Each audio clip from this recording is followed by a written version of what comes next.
Shalom, Shalom Elohim, roh Bapa Yahweh yang ada di dalam diri Pak Emanlah aku. Shalom Elohim juga buat roh Jesus Christ yang sudah ada di dalam diri Pak Aditya Nugrahanto. Shalom Elohim juga buat mempelai terpilih yang cantik gelap mempesona hati Bapa Yahweh, mempelai Fei Hamdani. Shalom Elohim buat semua para saksi surga, para mempelai-mempelainya, para malaikat-malaikatnya dimanapun berada. Shalom, Shalom Elohim. Baik Bapak Ibu, hari ini saya ingin mengongsikan penglihatan saya ketika di dalam pujian penyembahan di minggu yang lalu pada 10 Mei dan 11 Mei itu.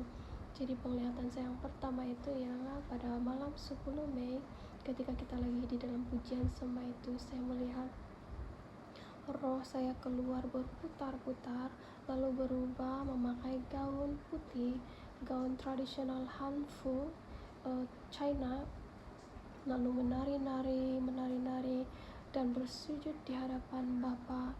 Lalu kemudian saya melihat ada debu-debu emas, debu putih emas bersinar-sinar turun.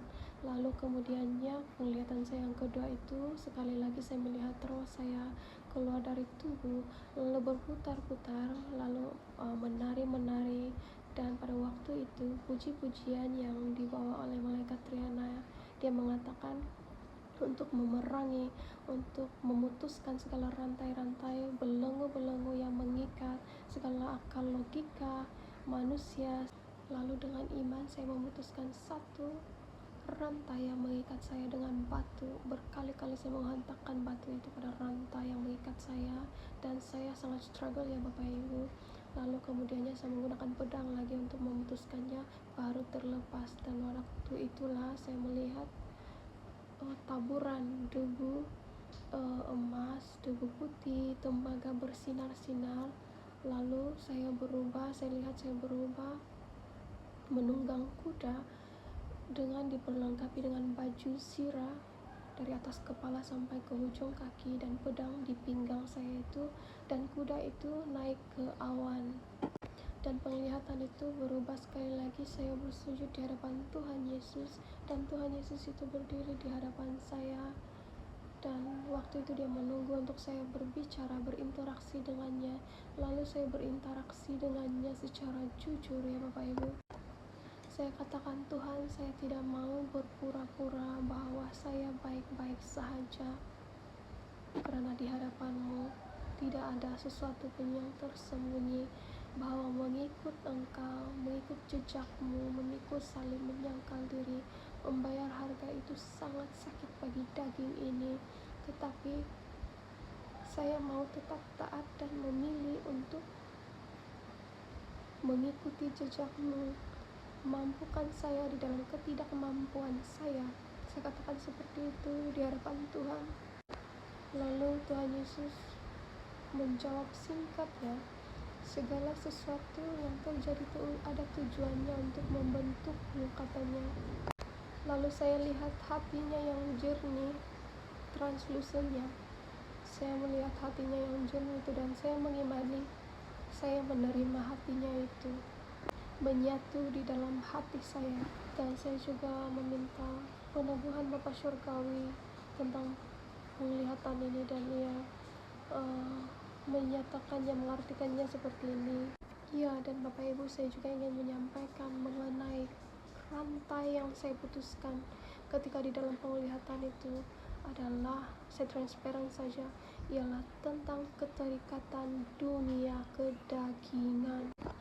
Jadi seperti ini Bapak Ibu, selepas saya berhenti kerja karena saya sudah tidak mau menyakiti hati Tuhan ketika mengetahui bahwa tanda binatang itu sesungguhnya sudah ada di dalam suntikan itu, lalu saya berhenti kerja. Dan selepas saya berhenti kerja itu, saya sudah tidak ada pendapatan, dan saya bergumul, saya berdoa, berpuasa, bertanya kepada Tuhan. Saya meminta izin kepada Tuhan untuk melakukan satu kerja online, secara online saja yang saya tahu lakukan, yaitu menjual barang secara online. Karena itu saya boleh lakukannya dari rumah, mengikut masa saya sendiri seperti itu. Saya menerima barang, sampel barang, dan saya harus reviewnya, dan platformnya itu ialah Shopee. Dan dari situ saya mendapat sedikit-sedikit uang untuk kelangsungan hidup. namun secara perlahan-lahan itu menimbulkan keinginan-keinginan daging, keinginan-keinginan dunia, keterikatan dengan dunia yang dilihat secara mata ini. Dan Tuhan juga berbicara menegur saya di dalam mimpi dan firman-Nya untuk saya melepaskan itu. Dan saya itu sangat bergumul sekali Bapak Ibu, karena dari pendapatan itu juga saya membayar sedikit demi sedikit hutang saya ketika saya bersekolah 9 tahun yang lalunya itu.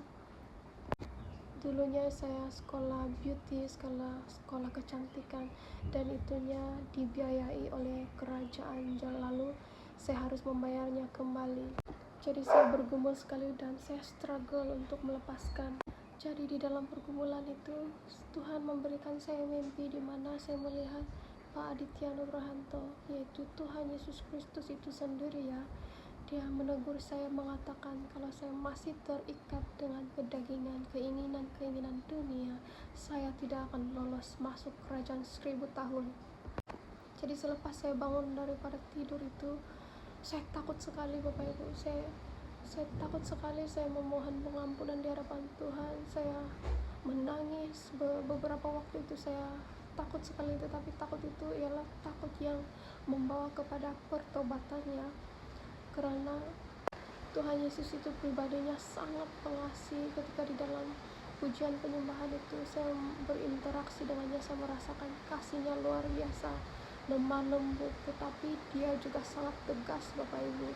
Dan ketika dia menegur saya itu, ianya serasa seperti pedang yang menusuk jantung saya. Karena itulah di dalam penglihatan itu saya sangat struggle untuk memutuskan rantai-rantai itu ya Bapak Ibu. Saya guna batu, saya guna pedang, baru saya dilepaskan. Ya, dan saya jenisnya orang yang sangat berdikari. Saya tidak suka menyusahkan orang, saya tidak suka terbergantung dengan orang. Apa yang saya boleh lakukan secara kekuatan saya lakukan, tetapi tanpa saya menyadari bahwa ketika saya terlalu berdikari itu membuat saya mengandalkan kekuatan saya sendiri dan bukan mengandalkan kekuatan Tuhan. Berdikari itu ada baiknya Bapak Ibu, tapi terlalu berdikari itu akan membawa kepada mengandalkan kekuatan sendiri, sama seperti yang saya alami. Karena sejak dari dahulu itu saya orangnya sangat berdikari ya, jadi saya tidak suka menyusahkan orang lain, makanya itu menjerumus saya kepada mengandalkan kekuatan saya sendiri. Dan saya sangat ditegur akan hal itu juga Bapak Ibu. Lalu selepas itu ya saya katakan saya relakan untuk melepaskan, walaupun secara daging saya struggle ya. Saya tidak berpura-pura bahwa saya tidak struggle, saya memang struggle untuk melepaskannya. Tapi ketika saya menyerahkan di dalam ketidakmampuan saya, Tuhan menolong saya dan memampukan saya. Karena itu saya menyaksikan hari ini Bapak Ibu, segala kerisauan, segala beban, segala pikiran-pikiran itu Tuhan angkat, sehingga yang mengalir di dalam hati saya adalah kedamaian dan kekuatan. Ya, karena itu musuh kita setiap harinya ialah kedagingan kita, melawan kedagingan kita ini sendiri. Ya, Tuhan Yesus sangat baik dan terlalu baik. Saya tidak dapat mengatakannya dengan kata-kata bahwa dia terlalu baik. Hanya seperti itu Bapak Ibu. Semoga kesaksian ini memberkati kita semua. Shalom Elohim, Shalom Elohim, Shalom Elohim, haleluya, amin.